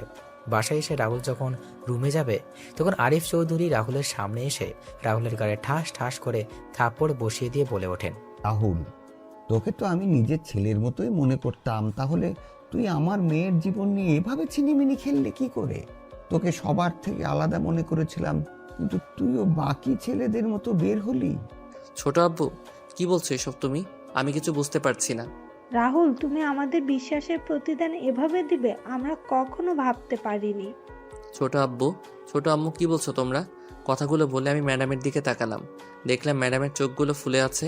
আমি ম্যাডামের সামনে যেতেই ম্যাডাম আমার গালে তার পায়ের জুতো খুলে মারতে লাগলো আর বলতে লাগলো, আমি বাবাকে বলেছিলাম তোর মতো ছোট লোকের সাথে আমায় বিয়ে না দিতে, কিন্তু বাবা আমার কোনো কথাই শোনেনি। আসলে তোর মতো ছোট লোকের কোনো যোগ্যতা নেই আমার স্বামী হওয়ার। তুই আমায় বিয়ে করে আমার বান্ধবীর সাথে ফষ্টি নষ্টি করছিস, সাথে আরো মেয়েদের সাথেও, আবার সেগুলো ভিডিও করছিস। রাহুল কিছু বুঝতে পারছিল না, তাই আঘাতগুলো সহ্য করে নিচ্ছিল। তখন দিশার শেষ কথা শুনে বলে, ভিডিও মানে? তখন আরিফ চৌধুরী রাহুলের সামনে একটা ভিডিও দেখিয়ে বলে, ঘরে বউ রেখে এইসব করতে তোর লজ্জা করলো না? তুই কালকে সকালের ভিতর আমার বাসা ছেড়ে চলে যাবি, আর ডিভোর্স পেপার খুব তাড়াতাড়ি পেয়ে যাবি। ছোট আম্মু, ছোট আব্বু আমার কথাটা শুনে একটিবার, আমি এরকম কাজ করিনি, কেউ আমায় ফাঁসিয়ে দিচ্ছে। ঠাস ঠাস, কোনো কথা বলবি না ছোট লোক। আমার বাড়ি থেকে এক্ষুনি বের হয়ে যা তুই। ছোট আম্মু, ছোট আব্বু, একটা কথা শোনো তোমরা। তোমরা যে কারণে আমায় আঘাত করলে আর নানান কথা বললে, সেইগুলো সম্পূর্ণ মিথ্যা। সত্যি, একদিন সবার সামনে আসবে, ডিভোর্স পেপার খুব তাড়াতাড়ি দিয়ে দিব আপনার মেয়েকে আঙ্কেল। রাহুল কথাগুলো বলে সেখান থেকে তার রুমে চলে আসে। রুমে এসে তার সকল কিছু গুছিয়ে নিয়ে একটি ব্যাগে ঢুকিয়ে সবার জন্য একটা চিঠি লিখে বিছানায় শুয়ে পড়ে। রাত 3টায় রাহুল বাসা থেকে বের হয়ে বাস স্ট্যান্ডে এসে বাসে উঠে পড়ে। সকাল 11টায় বাস থেকে নেমে সিলেট কদমতলী বাস স্ট্যান্ডে বাস থেকে নেমে রাহুল একটা সিএনজি নিয়ে তার বাড়িতে চলে যায়। রাহুল গাড়ি থেকে নেমে তার বাসায় বেল বাজায়। কিছু সময় পর তার ভাবি এসে দরজা খুলে দিলেন। রাহুলকে দেখে তার ভাবি অনেক খুশি হলেন এবং সবাইকে ডাক দিলেন। রাহুলও হাসি মুখে বাসার প্রবেশ করে। রাহুল বাসায় ঢুকে তার ভাতিজা আয়ানকে দেখতে পায় খেলা করছে। রাহুল আয়ানকে কোলে তুলে নিয়ে আদর করতে লাগলো। তখন রাহুলের বাবা আর ভাবি আসে। কিরে, তুই একা? বৌমা আসেনি? না, কেন আসেনি? আমাদের ডিভোর্স হয়ে যাবে তাই নিয়ে আসিনি। বিয়ে হয়নি 1 মাসও হলো না, আর ডিভোর্স হয়ে যাবে? আমি রুমে গেলাম। এই বিষয়ে আর কোনো কথা বলবে না কেউ তোমরা, আর বললে আমি বাড়ি ছেড়ে চলে যাব। রাহুল যখন কথা বলছিল তখন ভাবি রাহুলের চোখে পানি দেখতে পেলেন। রাহুল আয়ানকে কোলে নিয়ে তার রুমে চলে যায়। এইদিকে সকালে জাহানারা বেগম রাহুলের রুমে গিয়ে রাহুলকে কোথাও দেখতে পেলেন না। তখন টেবিলের উপর একটি চিঠি দেখতে পান। চিঠিটা নিয়ে পড়তে লাগলেন। প্রিয় আঙ্কেল আন্টি, প্রথমেই বলছি আমায় ক্ষমা করে দিবেন। আপনাদের না বলে চুরির মতো চলে এলাম। অবশ্য আমি তো এখন খারাপ ও নিকৃষ্ট মানুষ হয়ে গেছি। আপনারা আমাকে নিজের ছেলের মতো আদর স্নেহ করেছেন, সেইগুলো কখনো ভুলতে পারবো না। আমি কখনো এমন কোনো কাজ করিনি যে নিজের কোনো বদনাম হবে বা আমার জন্য কারো জীবন নষ্ট হয়ে যাবে। তবু আমি অপরাধ না করে অপরাধ স্বীকার করে নিলাম, তাই চলে যাচ্ছি আপনাদের ছেড়ে অনেক দূরে। ম্যাডামকে কয়েকদিনের ভিতরে ডিভোর্স লেটার পাঠিয়ে দিব। ভালো থাকবেন আর আমায় ক্ষমা করে দিবেন। ইতি, খারাপ ছেলে রাহুল। চিঠি হাতে নিয়ে জাহানারা বেগম খাবার টেবিলে চলে আসেন। আরিফ চৌধুরী আর দিশা নাস্তা করছিল, তখন জাহানারা বেগম ধপ করে বসে পড়েন। কি হলো? রাহুল কোথায়? চলে গেছে। মানে? জাহানারা বেগম চিঠি এগিয়ে দিলেন। দিশা চিঠি পড়ে মনে মনে খুব খুশি হলো। কেন জানি সে নিজের ভিতরে অস্থিরতা অনুভব করছে। তখনই বাসার বেল বেজে ওঠে। দিশা দরজা খুলে দেখতে পায় মিথিলা ও তার বাবা মা দাঁড়িয়ে আছে। দিশা একটু গম্ভীর কণ্ঠে ভিতরে আসতে বলে তাদের। দিশা, রুহুল কই রে? বাবা আর মা রুহুলের সাথে কথা বলার জন্য রাত থেকে অস্থির হয়ে আছে। কেন ওর সাথে কথা বলবেন ওনারা? আরে, কালকে রুহুল না থাকলে আমার বাবাকে হয়তো আমি আর ফিরে পেতাম না। রুহুল কালকে আমার ভাইয়ের দায়িত্ব পালন করেছে। মানে? আসলে গতকাল খুব ভোরে মা ফোন দিয়ে বললেন বাবা স্ট্রোক করেছে। আমি কি করব বুঝতে পারছিলাম না।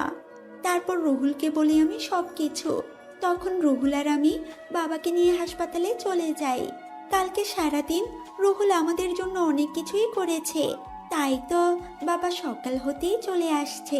কিন্তু রাহুল তো এখানেই নেই, ও ও চলে গেছে। চলে গেছে মানে? আসলে কালকে রাতে রাহুল আমার অনুমতি ছাড়া আমার সাথে শারীরিক সম্পর্কে লিপ্ত হয়েছে, তাই আরো মেরে বাড়ি থেকে বের করে দিয়েছি। তুই বুঝলি কি করে? আমার কাপড় ঠিক ছিল না, আর পার্টির পোশাক পরেছিলাম, কিন্তু আমার গায়ে নাইট ড্রেস ছিল। ঠাস ঠাস ঠাস। তুই কি মানুষ দিশা? কালকে সারা রাত আমি তোর সাথে ছিলাম। তুই নেশাগ্রস্ত অবস্থায় রুহুলের সমস্ত শরীরে বমি করে দিয়েছিলি, সাথে তোর নিজের পোশাকেও। তারপরও তোকে রুহুল বাসায় নিয়ে এসে রুমে রেখে যায়, আর আমি তোর কাপড় চেঞ্জ করে দিয়েছিলাম। কি? হ্যাঁ। তাহলে ওই ভিডিওগুলো কি? ভিডিওগুলো জানি না, তবে আমি জানি আমার ভাই এমন কোনো কাজ করবে না। তোমার ভাই মানে? হ্যাঁ, রুহুল হলো আমার মামাতো ভাই। দিশাকে আজ থেকে 3 বছর আগে আমার বার্থডে পার্টিতে দেখে রুহুলের ভালো লেগেছিল, আর তখন ভাইয়া আমায় বলেছিল। তারপর ভাইয়া ছদ্মবেশে আপনাদের এখানে কাজে আসে। ভাইয়া তোকে চিঠি লিখতো প্রতিদিন, আর সেই চিঠিগুলো আমি তোকে নিয়ে দিতাম। ভাইয়া তোকে সরাসরি বলতে চায়নি সে তোকে ভালোবাসে, কারণ তুই যদি মানা করে দিতি। তাই ভাইয়া চেয়েছিল তোর মনে নিজের জন্য জায়গা করে নিয়ে তোর সামনে আসবে। কিন্তু একদিন সাকিব সামনে চলে আসে আর বলে সে চিঠিগুলো দিয়েছে, আর তুইও সাকিবকে হ্যাঁ বলে দিয়েছিস। ভাইয়া তোকে এতই ভালোবাসতো যে তোর শত অপমান সহ্য করে এই বাড়িতে 2 বছর কাটিয়ে দিল। তবে ভালো করেছিস তুই ভাইয়াকে এইরকম একটা অপবাদ দিয়ে তাড়িয়ে দিয়ে। তুই মিথ্যা বলছিস তাই না মিথিলা, নিজের ভাইকে বাঁচানোর জন্য? তোর কাছে কি এমন প্রমাণ আছে যে তোর ভাই নির্দোষ? প্রমাণ এই দেখ ছবিগুলো। ভাইয়া তো তোকে এগুলোই দিত। আমি তোকে অনেকবার বোঝাতে চেয়েছিলাম, কিন্তু তুই বুঝতে চাসনি। আর আমার ভাইয়া কোনো ছোট লোক না, আমার ভাইয়া একজন বিসিএস ক্যাডার। তোর সাথে আজ থেকে আমার আর কোনো সম্পর্ক নেই। ভালো থাকিস, আর আমি ভাইয়াকে বলবো তাড়াতাড়ি করে তোকে ডিভোর্স দিয়ে দেওয়ার জন্য। তোর থেকে অনেক ভালো মেয়ে দেখে আমার ভাইয়ার বিয়ে দিব। বাবা মা চলো, এখানে আর 1 মিনিটও না। মিথিলা! চুপ miss Disha, enough is enough. তুই আমার ভাইয়াকে মেরে ফেলতে চেয়েছিলি দিশা। তুই এতটা অহংকারী হয়ে গিয়েছিলি, যার জন্য গুন্ডা পাঠিয়ে আমার ভাইয়াকে মারলি। আমার ভাইয়ার 2 হাতে জ্বলন্ত রড ঢুকিয়ে দিলি, সাথে বিষাক্ত বিষও দিয়েছিলি। জানিস, এত কিছুর পরও ভাইয়া কাউকে কিছু বলেনি, কারণ ভাইয়া তোকে ভালোবাসে দিশা। আর তুই কি করলি? বাহ দিশা বাহ। দিশা গুন্ডা দিয়ে মেরেছিল মানে? দিশা যখন জানতে পারল রুহুল সাকিবের কথা আপনাকে বলেছে, সেটা শুনেই দিশা এমন একটা কাজ করে। তুই চিন্তা করতে পারছিস আমার ভাইয়া তোকে কতটা ভালোবাসে, যে নিজের জীবনের কথা চিন্তা না করে প্রিয় মানুষটার এমন ঘৃণিত কাজের কথা কাউকে বলেনি, আমাকেও বলতে চায়নি। কিন্তু আমি ভাইয়ার থেকে তার ভালোবাসার কসম দিয়ে কথাটা জানতে পেরেছি। মিথিলা কথাগুলো বলে সেখান থেকে চলে যায়। আরিফ চৌধুরী আর জাহানারা বেগম নিশ্চুপ হয়ে বসে আছেন। তারা রাহুলের সাথে কালকে যে ব্যবহারটা করেছেন, এরপর তারা আর কিছু বলবে কি করে? দিশা মিথিলার মুখে সব শুনে নিস্তব্ধ হয়ে যায়। দিশা তার রুমে চলে যায়। দিশা রুমে গিয়ে কি করবে বুঝতে পারছে না। দিশা রুমে গিয়ে চিঠিগুলো বের করে জ্বালিয়ে দিল। দিশার যেন কান্নার বেগ বাড়তে লাগলো। এদিকে রাহুল নিচে এসে খাওয়া দাওয়া করে আয়ানকে নিয়ে ছাদে চলে যায়। কিছুক্ষণ ভাবি এসে রাহুলের পাশে দাঁড়ান। তখন রাহুল বলে, ভাবি কিছু বলবে? তোর কি হয়েছে আমায় বল। তুই গেলি হাসি মুখে আর ফিরলি কালো মুখে। ভাবি, সব কিছু বললাম ভাবিকে। এখন কি করবি? ডিভোর্স হয়ে যাবে। রাহুলের ফোন বেজে ওঠে। রাহুল ফোন নিয়ে কিছুটা দূরে চলে যায়। কিছু সময় পর কথা বলে রাহুল তার ভাবির কাছে চলে আসে। তখন ভাবি বলেন, কে কল দিয়েছিল আর কোথায় যাবি? পুরনো কিছু আগাছা পরিষ্কার করতে। আগাছা পরিষ্কার করার সময় হয়ে গেছে। রাহুল তুই কিন্তু। ভাবি, তুমি তো সব জানোই, তাহলে আর কিছু বলবে না প্লিজ। কবে যাবি তুই? আজকে রাতেই যাব। আচ্ছা। রাতের বেলা রাহুল তার ভাবিকে বলে বেরিয়ে পড়ে তার কাছে। রাহুল পুরাতন জঙ্গলের ভিতরে বাড়িতে প্রবেশ করে তার গুপ্ত জায়গায় চলে যায়। সেখানে গিয়ে রাহুল সবার সাথে কথা বলে সবাইকে নিয়ে কিছু সময় পর রেডি হওয়ার জন্য বলে তার নিজের রুমে চলে যায়। রুমে গিয়ে ভাই আর মেয়ের ছবির দিকে তাকায় আর মা আর ভাইয়ের সাথে কাটানোর সময়গুলো মনে করে রাহুলের চোখ ভিজে ওঠে। রাহুল চোখের জল মুছে বলে ওঠে, মা, ভাইয়া, তোমাদের খুনিদের আমি খোঁজ পেয়ে গেছি এবং খুব তাড়াতাড়ি শেষ করে দিব। আজকে একজনের জীবনের শেষ দিন হতে চলেছে। আমায় তোমরা আশীর্বাদ করো শুধু। রাহুল তার টিমের সবাইকে নিয়ে বেরিয়ে পড়ে একটা ফ্যাক্টরির উদ্দেশ্যে। ফ্যাক্টরিতে পৌঁছে কোনো কথা ছাড়াই গুলি করতে লাগে। মুহূর্তের মধ্যেই ফ্যাক্টরি পরিণত হয় শ্মশানে। রাহুল ফ্যাক্টরি থেকে কিছু কাগজ নিয়ে বের হয়ে যায় এবং বোমার ফ্যাক্টরি উড়িয়ে দিল। রাহুল সবাইকে চলে যেতে বলে। রাহুল চলে যায় তার বাড়িতে। রাহুল বাড়িতে গিয়ে ফ্রেশ হয়ে এসে ঘুমিয়ে পড়ে। পরদিন সকালে নিউজে বলছে কয়েকদিন আগের সর্দারের পোস্টারে তাহলে সত্যি হলো। সর্দার তার আগমনের চিহ্ন দিয়ে দিয়েছে। কালকে রাতে একটা পরিত্যক্ত ফ্যাক্টরিতে তৈরি হওয়া বিষাক্ত কেমিক্যালের মেশিন ও সকল লোকেদের হত্যা করা হয়েছে। সর্দারের next target mafia king Tony ভাই। পরের দিন সকালে রাহুলের ঘুম থেকে উঠে নাস্তা করে বের হয় গ্রামের দিকে। রাহুল তার বাজারে চলে যায়। সেখানে গিয়ে দেখতে পায় তার সব বন্ধুরা বসে আড্ডা দিচ্ছে। রাহুলও তাদের সাথে আড্ডায় যোগ দিল। এদিকে দিশা সকালে ঘুম থেকে উঠে নাস্তা করে বের হয়ে যায় কলেজের উদ্দেশ্যে। কলেজে গিয়ে সবার সাথে আড্ডা দিয়ে বসে সবাই কথা বলছে, হাসাহাসি করছে। কিন্তু দিশা কেন জানি হাসতে ভুলে গিয়েছে। তার মনে হচ্ছে তার কাছ থেকে কিছু একটা হারিয়ে যাচ্ছে। সব মিলিয়ে দিশা সবকিছু বিরক্ত লাগছে। দিশা কোনো কথা না বলে বাসায় চলে আসে। বাসায় এসে নিজের রুমে গিয়ে বসে পড়ে। দিশা কি করবে বুঝতে পারছে না। এইভাবে কেটে যায় 10 দিন। এই 10 দিনে দিশা বুঝতে পেরেছে রাহুল তার সাথে মিশে গেছে। দিশা রাহুলকে ছাড়া থাকতে পারবে না। দিশা প্রতি মুহূর্তে রাহুলকে মিস করছে। দিশা বুঝতে পারছে না কি করবে। আমার এমন কেন হচ্ছে? আমি তো রাহুলকে সহ্য করতে পারি না, তাহলে কেন রাহুলের কথা আমার বারবার মনে হচ্ছে? আচ্ছা, তাহলে আমি কি রাহুলকে ভালোবেসে ফেললাম? হ্যাঁ, হয়তো আমি রাহুলকে ভালোবেসে ফেলেছি। দিশা ফ্রেশ হয়ে বাসা থেকে বের হতে যাবে, তখনই আরিফ চৌধুরী বললেন, কোথায় যাচ্ছ তুমি? বাবা, মিথিলার কাছে যাচ্ছি। কেন? বাবা, আমায় রাহুলের কাছে যেতে হবে। আমার এমন কাজের জন্য ক্ষমা চাইতে হবে। কেন ছেলেটাকে আবার মারবি? না মা, নিজের কাজের জন্য ক্ষমা চাইবো।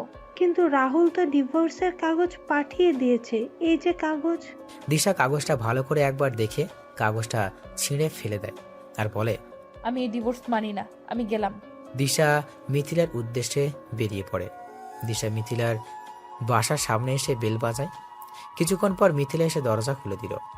দিশা মিথিলার হাত ধরে বলে ওঠে, দোস্ত, তুই আমায় ক্ষমা করে দে। তুই আমায় রাহুলের কাছে নিয়ে চল প্লিজ। কেন? আর কিছু বাকি আছে যা তুই আমার ভাইয়ের সাথে করিসনি? না এখন প্রাণে মেরে ফেলবি? দোস্ত, তুই এত নিষ্ঠুর হোস না। আমি তোর পায়ে পড়ি, প্লিজ তুই আমায় নিয়ে চল। আমি এই কয়দিনে বুঝতে পেরেছি রাহুল আমায় কতটা জুড়ে আছে। আমি পারবো না আমার ভাইকে আর কষ্ট পেতে দেখতে। এখন গিয়ে বন্ধুত্ব করবি, তারপর আবার আঘাত করবি। তার চেয়ে ভালো হবে তুই সরে দাঁড়া আমার ভাইয়ের জীবন থেকে। একটা ছেলে কতটা ভালোবাসলে নিজের আলিশান বাড়ি ছেড়ে তোদের বাসায় চাকরের কাজ করে। তোর ভালোবাসা লাগবে না আমার ভাইয়ের। যা তুই এখন। কি বলবো আমি বুঝতেই পারছি না। আমি পাথরের ন্যায় শক্ত হয়ে গেলাম। মিথিলা যখন আমার সামনে থেকে চলে যাবে, তখন আমি মিথিলার পা জড়িয়ে ধরে কান্না করে বললাম, আমায় একটু দয়া কর তুই। আমি আমার ভুল বুঝতে পারছি, আমায় একটিবার ক্ষমা করে দে তুই, প্লিজ মিথিলা, প্লিজ। মিথিলার বাবা মা এসে বলেন দিশাকে যেন রাহুলের কাছে নিয়ে যায়। মিথিলা দিশাকে তার পা থেকে তুলে বলে, এবারে কিন্তু তোর শেষ সুযোগ। এরপর আমার ভাইয়ের সাথে খারাপ ব্যবহার করলে তোর খবর আছে কিন্তু।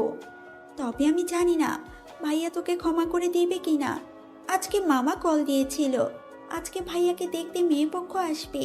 হ্যাঁ, কথা দিলাম এমন কাজ আর কখনো করব না। কখনোই হব না আমি বেঁচে থাকতে। তাহলে চল। কালকে আমরা সবাই যাব। তুইও কালকে আঙ্কেল আন্টিকে নিয়ে আমাদের বাসায় চলে আসিস। আচ্ছা।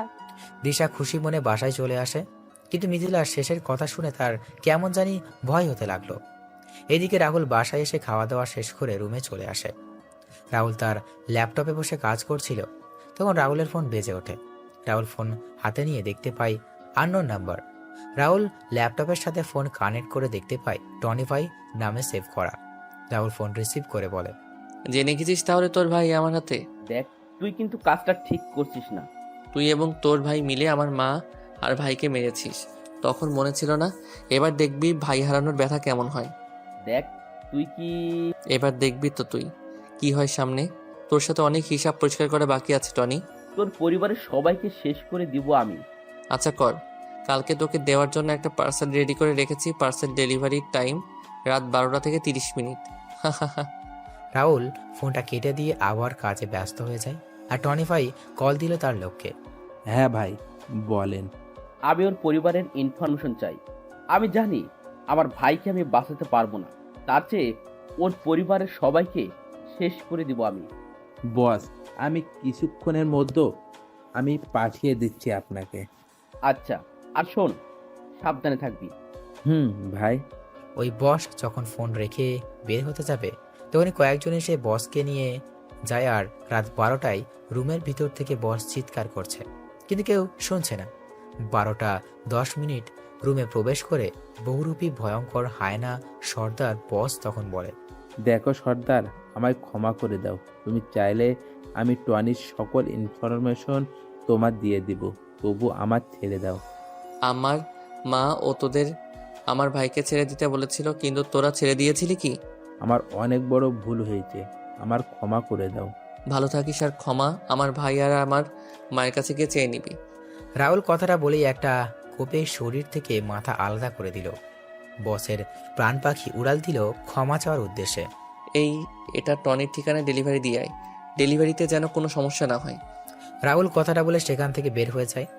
রাহুল গাড়ির কাছে এসে তার ফোন বের করে কল দিল টনির নাম্বার। টনি, পার্সেল রেডি করে দিয়ে আসলাম, কিছুক্ষণের মধ্যে ডেলিভারি পেয়ে যাবি, অপেক্ষা কর। তুই কিন্তু বুঝতে পারছিস না তুই কার সাথে পাঙ্গা নিছিস। আমি হলাম এই পুরো মাফিয়া ওয়ার্ল্ডের কিং।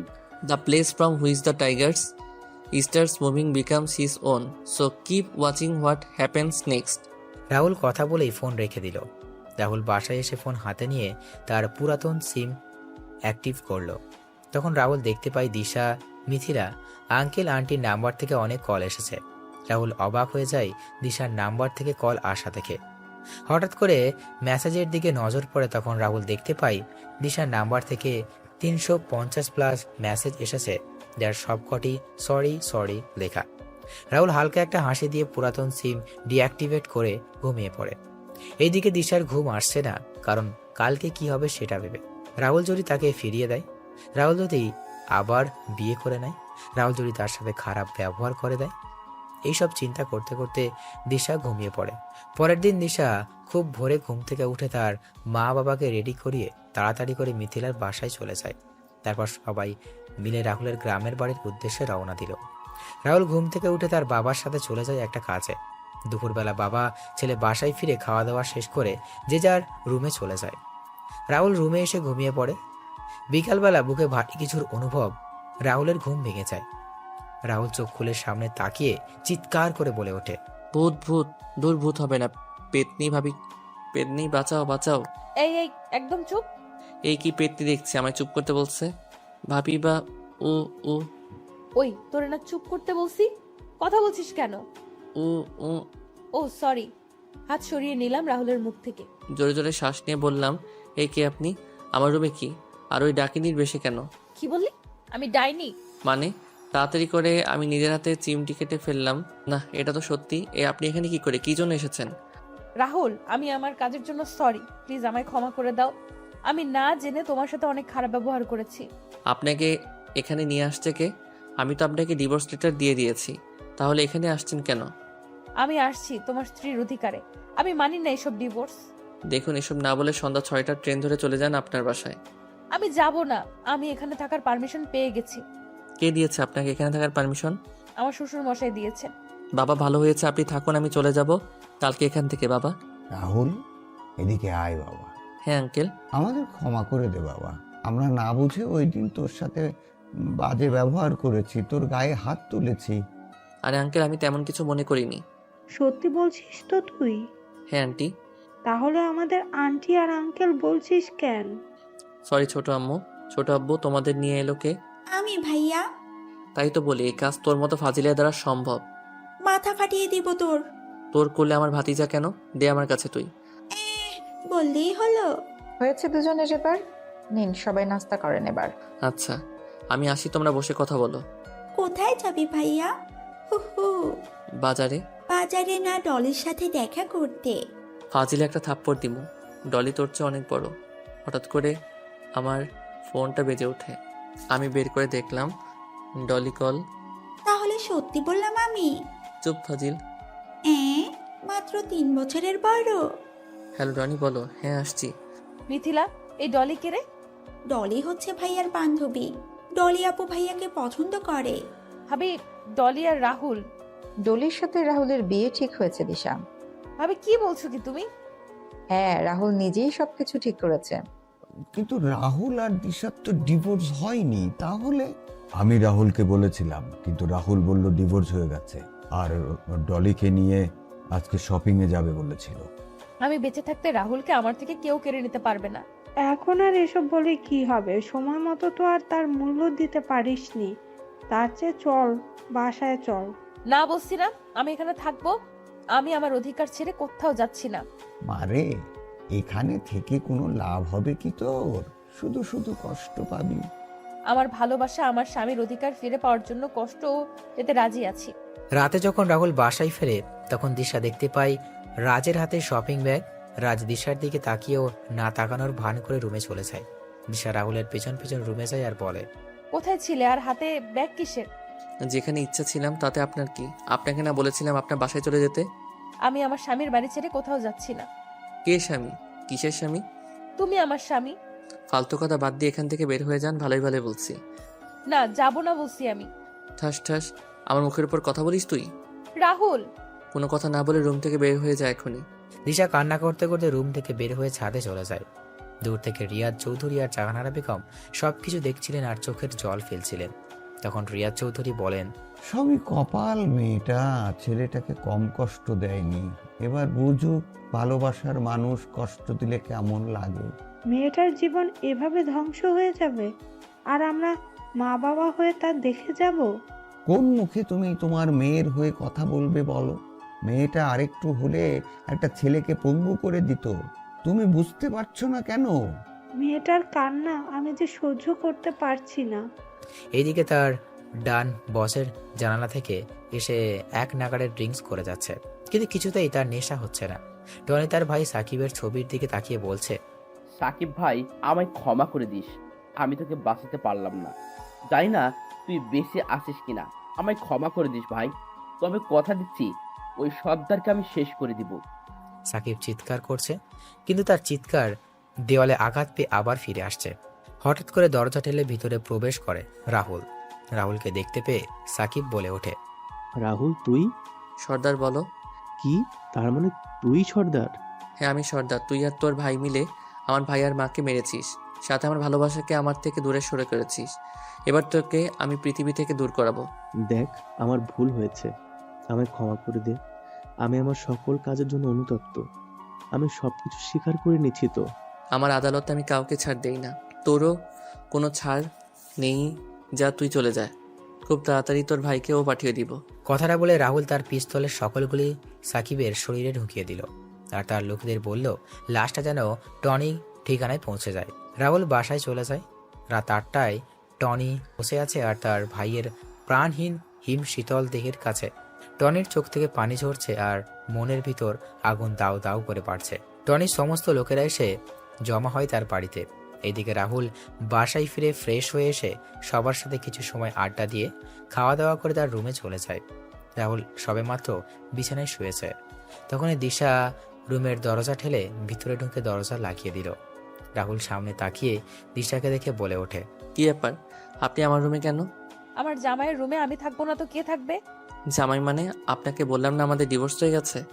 আমার আগের কাজের জন্য আমি ক্ষমা চেয়েছি তো, তাহলে কেন এমন করছো?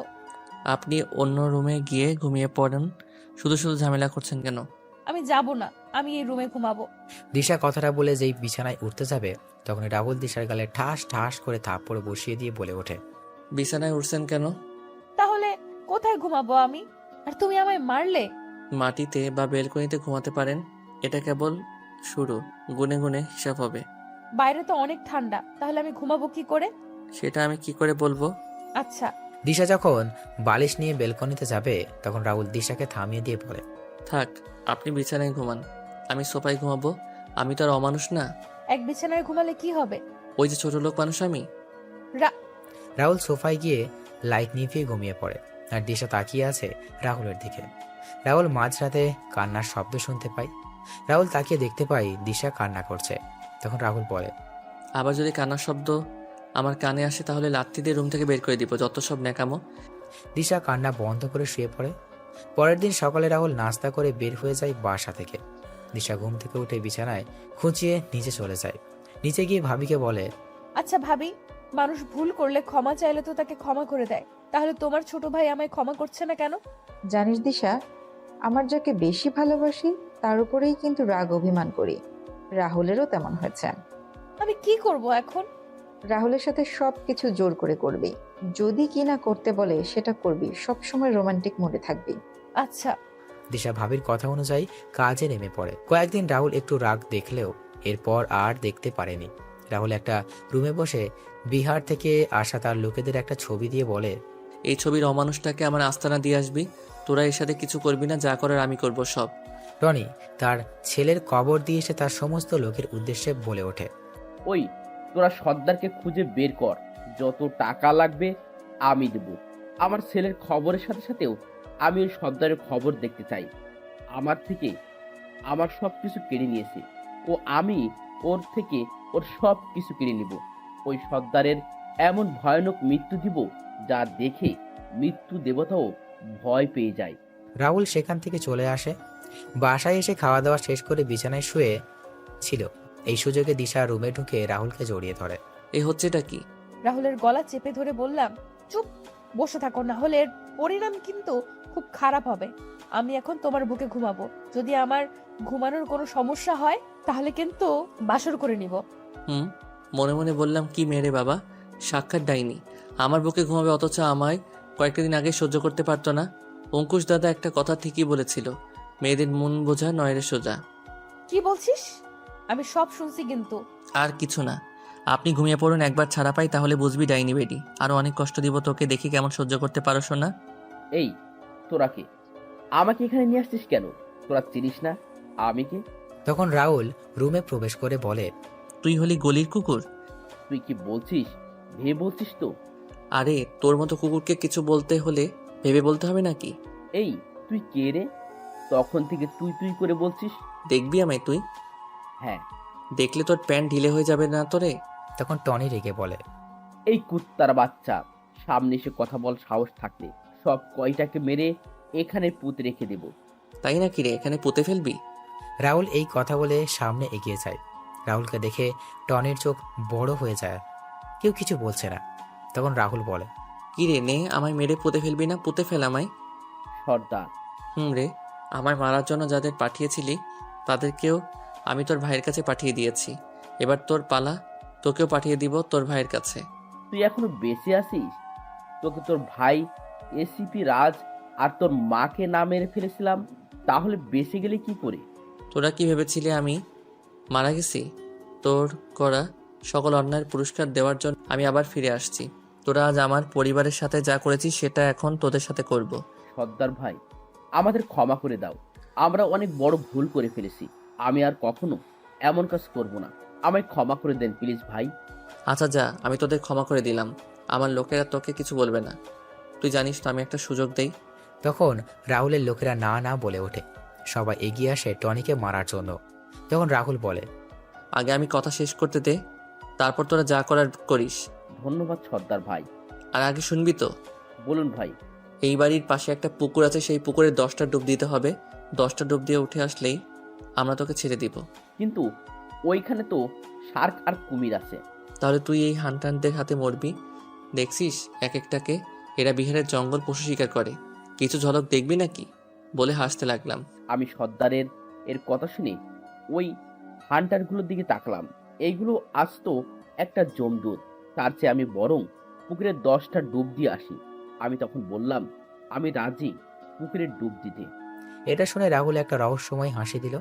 তখন রাহুল তার লোকের কানে কানে কিছু কথা বলে রাহুলের কথা শুনে রাহুলের লোকের একটা হাসি দিয়ে টনিকে নিয়ে যায়। কিছুক্ষণ পর শোনা গেল টনির ভয়ানক আত্মচিৎকার, সেই আত্মচিৎকারের সাথে পুকুরের জলের শব্দ, আর এইদিকে ভয়ানক হাসি। রাহুলও তার লোকেদের রাহুলের এই সব কিছু শুনে আর বুঝতে বাকি রইল না কি হচ্ছে। রাহুলের লোকেরা তাড়াতাড়ি পুকুরের পাড়ে গিয়ে দাঁড়িয়ে দেখছে আর হাসছে। সব যখন ঠান্ডা হয়ে গেল তখন রাহুল উপরের দিকে তাকিয়ে 2 ফোঁটা চোখের জল ফেলে একটা দীর্ঘ শ্বাস ফেলে। রাহুল তার লোকেদের উদ্দেশ্যে তাকিয়ে বলে, কিরে, এবার তোদের রাগ কমেছে? সবাই একসাথে চিৎকার দিয়ে বলে ওঠে, হ্যাঁ ভাই হ্যাঁ। রাহুল রাতে বাসায় ফিরে খাওয়া দাওয়া করে সোফায় গিয়ে শুয়ে পড়ে। পরের দিন সকালে ঘুম থেকে উঠে নাস্তা করে তার অফিসে চলে যায়। রাতের বেলা সবাই বসে খাবার খাচ্ছিল। রাহুল দেখতে পায় দিশার পাশে জায়গা খালি। রাহুল সেখানে না বসে সোফায় বসতে যাচ্ছিল। তখন ভাবি রাহুলকে বলেন, রাহুল খেতে বস সবার সাথে, ওই দিকে কোথায় যাচ্ছিস? ভাবি টিভি দেখবে তো, আর তুমি খাবারটা বেড়ে দাও, আমি এখানে বসে খেয়ে নিব। ভাবি তুমি বসো, আমি খাবার বেড়ে দিচ্ছি। ভাবি খাবারটা তুমি নিয়ে এসো, তুমি যদি নিয়ে আসতে না পারো তাহলে বাদ দাও। দিশা রাহুলের কথা শুনে খাবার বাড়তে গিয়েও বাড়ল না। ভাবি কোনো কথা না বলে খাবার নিয়ে রাহুলের কাছে দিয়ে আসে। রাহুল খাবার খেয়ে তার রুমে চলে যায়। রুমে গিয়ে রাহুল ডলিকে শুনিয়ে শুনিয়ে ডলির সাথে কথা বলছিল। দিশা সেগুলো শুনেও কিছু বলল না। রাহুল কিছু সময় পর ঘুমিয়ে পড়ে। মাঝরাতে রাহুলের ঘুম ভেঙে যায়। রাহুল দেখতে পায় দিশা তার পায়ের কাছে পা জড়িয়ে ধরে ঘুমিয়ে আছে। দিশার এই অবস্থা দেখে রাহুলের কষ্ট হলেও রাহুল কিছু বলল না। এইভাবে দিন চলে যাচ্ছিল। রাহুল অফিস থেকে ফিরছিল, তখন তার ভাবি রাহুলকে তার সাথে বাসার বাইরে আসতে বলেন। রাহুল কি শুরু করে দিচ্ছিস তুই? আর মেয়েটাকে কত কষ্ট দিবি? এখনো তো কিছুই করিনি। আমার সাথে কি কি করেছে তুমি জানো? এই, তাহলে তুই ওকে ভালোবাসতি? এটা তোর ভালোবাসার প্রমাণ? মেয়ে আজকে এখানে এসেছে 2 মাসের উপরে, তুই কি কম অত্যাচার করেছিস? মেয়েটার সাথে ভালো করে কথা বলেছিস? কিন্তু ভাবি, জানিস তো রাহুল, ক্ষমা করে দেয়া হচ্ছে মানুষের সবচেয়ে ভালো গুণ। আমি কি বলেছি তুই সেটা নিশ্চয়ই বুঝতে পারছিস। ভাবি। পরের দিন রাহুল ছাদে দাঁড়িয়ে আছে। তখন দিশা রাহুলের কাছে এসে বলে ওঠে, তাহলে সমস্ত খুনিদের মেরে ফেললে কি সুন্দর ছাদে বসে সিগারেট টানছো মনের সুখে, একেবারে ইনোসেন্ট ছেলে। আমি মেয়ে কণ্ঠ শুনে পিছনে তাকালাম, দেখলাম উক্ত কথাগুলো দিশা বলছে। আমি বললাম, মানে কি বলছেন কি?